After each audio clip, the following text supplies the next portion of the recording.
In previous chapter we showed a Lofted Boss base. In this chapter we're gonna show Lofted Cut. So with Lofted Cut we can cut solid model by removing material between profiles, 2 or more. So here we have profiles, 1, 2, 3, 4, and here we have a guide curve. So let's go here to the features, and here we have Lofted Cut.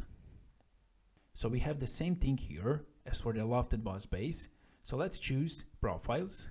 Let's choose this profile, this profile, this profile, and this profile, like this. Here we have our connectors. We can change the position, and now we got something like this. But let's go to normal. But let's move this connector to this side, like this. And let's click OK. And now we got this result.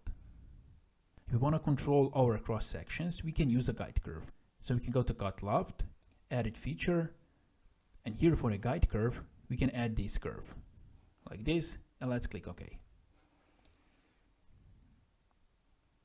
And now we got this result. As well, if we go back, Edit Feature, we can go to the Start End Constraint, and here we can control the constraint at the start and at the end. So we can go, for example, with normal to profile, and here we have our vector, and now we can change the length for a start constraint. Now if we go to the end, we can change here direction vector. We can choose, for example, this line, and now we can change here the length, like this. And now we got something like this. Let's click OK. So the using the Lofted Cut is the same as Lofted Boss base, but only you cut material. You don't add material.